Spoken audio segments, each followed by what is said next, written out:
ఆంధ్రుల కలల రాజధాని అమరావతికి ఇక తిరుగుండదు. చట్టబద్ధ రక్షణతో భవిష్యత్తు భద్రంగా ఉంటుంది. పాలకులుగా ఎవరున్నా రాజధానిని అంగుళం కూడా కదల్చలేరు. ఎందుకంటే ఆంధ్రప్రదేశ్ రాజధాని అమరావతి అని పార్లమెంటు చట్ట సవరణ చేసింది. స్వార్థ రాజకీయాలకు బలి చేయకుండా దేశ అత్యున్నత చట్టసభ భరోసా కల్పించింది. 2014లో రాజధాని ఎంపిక నుంచి పార్లమెంట్లో చట్ట సవరణ దాకా అమరావతి పరిణామ క్రమం ఇప్పుడు చూద్దాం. ఉమ్మడి ఆంధ్రప్రదేశ్ విభజనతో రాజధాని లేని రాష్ట్రంగా నవ్యాంధ్ర ఏర్పాటైంది. 10 ఏళ్ల పాటు హైదరాబాద్ ఉమ్మడి రాజధానిగా ఉంటుందని పునర్వ్యవస్థీకరణ చట్టం పేర్కొంది. ఆ తర్వాత కొత్త రాజధాని వస్తుందని తెలిపింది. అంతకాలం ఆగకుండా వీలైనంత త్వరగా సొంత గడ్డపై నుంచే పాలన సాగించాలని ముఖ్యమంత్రి చంద్రబాబు సంకల్పించారు. విజయవాడ, గుంటూరు మధ్య రాజధాని ఏర్పాటు చేస్తామని 2014 సెప్టెంబర్లో అసెంబ్లీ వేదికగా ప్రకటించారు. ఆ నిర్ణయానికి వైసీపీ సహా అన్ని రాజకీయ పార్టీలు జై కొట్టాయి. To locate the capital city in a central place of the state around విజయవాడలో క్యాపిటల్ సిటీని పెట్టడం మనస్ఫూర్తిగా మేము ఆహ్వానిస్తున్నాం. 2014 డిసెంబర్ 30న రాజధాని ప్రాంత అభివృద్ధి ప్రాధికార సంస్థ ఏపీసీఆర్డీఏ చట్టం అమల్లోకొచ్చింది. 2015 ఏప్రిల్ 2న రాజధానికి అమరావతిగా నామకరణం చేశారు.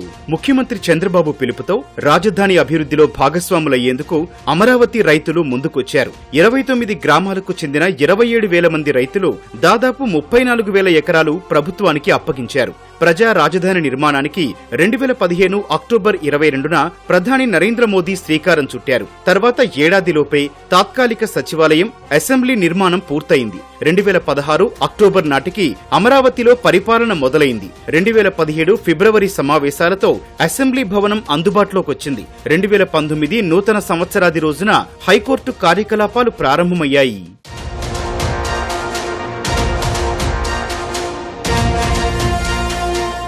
అమరావతిని ప్రపంచస్థాయి నగరంగా తీర్చిదిద్దాలని ప్రభుత్వం సంకల్పించింది. సింగపూర్ మాస్టర్ ప్లాన్ ఆధారంగా అమరావతి స్టార్టప్ ఏరియా అభివృద్ధికి చర్యలు చేపట్టింది. శరవేగంగా మౌలిక వసతులు కల్పించింది. ప్రజా ప్రతినిధులు, న్యాయమూర్తులు, అధికారుల నివాస సముదాయాల నిర్మాణం వేగవంతం చేసింది. ప్రైవేటు విద్యాలయాలు, ఇతర సంస్థలు పురుడు పోసుకున్నాయి.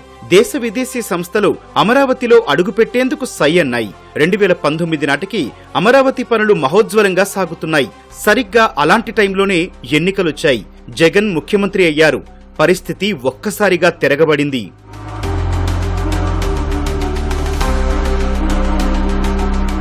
అప్పటిదాకా అమరావతి రాజధాని అంటూ వైసీపీ నమ్మవలికింది. అధికారంలోకి రాగానే మాట మార్చింది. 2019 డిసెంబర్ 17న నాటి సీఎం జగన్ 3 ముక్కలాటకు తెరలేపారు. తర్వాత 3 రాజధానుల బిల్లు తెచ్చారు. మందబలంతో శాసనసభలో నెగ్గిన జగన్ కుయుక్తులను పెద్దల సభ అడ్డుకుంది. అప్పటికే రాజధాని పనులు నిలిచాయి. అమరావతి ఎడారి, శ్మశానం అంటూ వైసీపీ దుష్ప్రచారం చేసింది. రాజధాని అభివృద్ధికి లక్షల కోట్లు కావాలంటూ గోల చేసింది. భారీ భవంతుల నిర్మాణానికి అమరావతి అనుకూలం కాదంటూ అభాండాలు మోపింది. వరదలొస్తే రాజధాని మునుగుతుందని నిందలు వేసింది. R5 జోన్ పేరిట కొత్త వివాదం రాజేసింది. వైసీపీ అనుకూలతో అమరావతిని నింపే కుట్ర చేసింది. ఇన్సైడర్ ట్రేడింగ్ పేరిట ప్రతిపక్షాన్ని వేధించింది.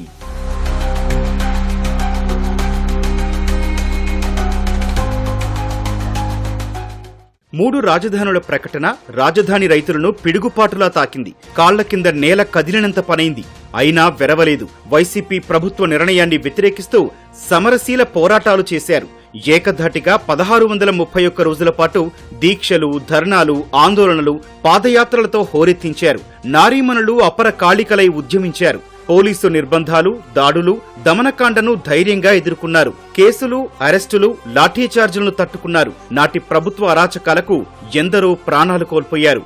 అయినా అదరలేదు, బెదరలేదు.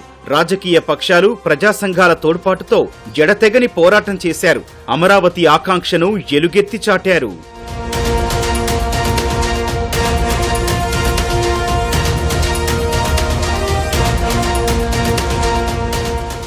రాజధాని రైతు ఉద్యమాలకు తోడు న్యాయ పోరాటాలు ఉధృతంగా సాగాయి. ఏపీ సిఆర్డీఏ చట్టంలోని బలమైన నిబంధనలు అక్కరకొచ్చాయి. ప్రజా రాజధానికి కోర్టులు అండగా నిలిచాయి. జగన్ కుట్రలకు 2022 మార్చి 3న హైకోర్టు చెక్ పెట్టింది. రాజధాని మార్చే అధికారం రాష్ట్ర అసెంబ్లీకి లేదని తేల్చి చెప్పింది. విభజన చట్టం ప్రకారం ఏర్పాటైన రాజధానిని మార్చాలంటే పార్లమెంటుకే సాధ్యమని స్పష్టం చేసింది. రైతులతో చేసుకున్న భూ సమీకరణ ఒప్పంద ఉల్లంఘన కుదరదంది.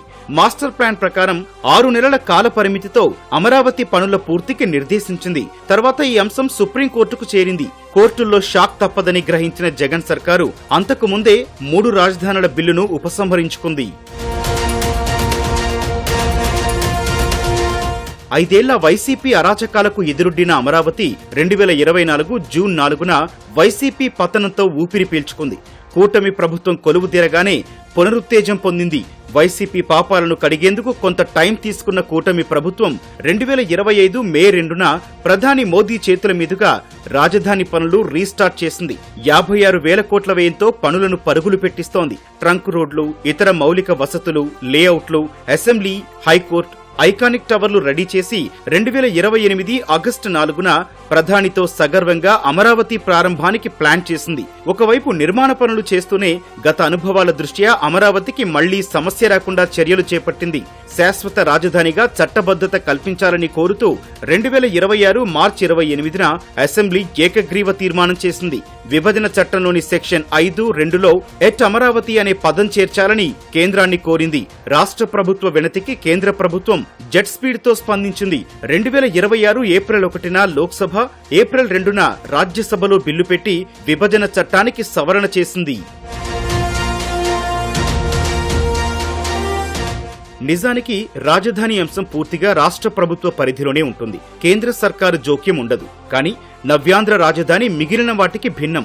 ఎందుకంటే పార్లమెంటు ఆమోదించిన విభజన చట్టం అలాంటి అవకాశం కల్పించింది. ఏపీకి ఒక రాజధాని ఏర్పాటవుతుంది. దానికి కేంద్రం మద్దతుంటుందని విభజన చట్టంలో స్పష్టంగా పొందుపరిచింది. ఆ పాయింట్ను గట్టిగా పట్టుకున్న రాష్ట్ర ప్రభుత్వం అమరావతి చట్టబద్ధత కోసం పావులు కదిపింది. ఆంధ్రప్రదేశ్ పునర్విభజన చట్టం సెక్షన్ 5(2)లో ఉన్న ఏపీకి ఒక రాజధాని ఏర్పాటవుతుంది అన్న చోట ఏపీ రాజధానిగా అమరావతి అని సవరణ చేయించింది.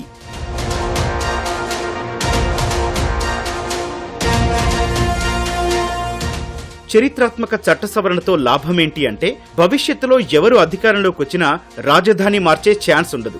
రాష్ట్ర స్థాయిలో కదిలించడానికి అస్సలు కుదరదు. ఒకవేళ మార్చాలంటే పార్లమెంటులో మరోసారి చట్ట సవరణ తప్పనిసరి. ఎన్డీఏ ప్రభుత్వం ఉండగా అది కుదిరే పని కాదు. ఒకవేళ కాంగ్రెస్ సారథ్యంలో ప్రభుత్వం ఏర్పడినా అమరావతి జోలికొచ్చే అవకాశమే లేదు. రాజధానిగా అమరావతిని ఎంపిక చేసిన నాటి నుంచి ఆ పార్టీ ఒకే మాట మీదుంది. సో ఇప్పుడు పార్లమెంటు చేసిన చట్ట సవరణతో అమరావతికి చట్టబద్ధమైన బలం, రక్షణ వచ్చాయి. ఇకపై అమరావతి అజేయంగా, అజరామరంగా వెలుగొందుతుంది.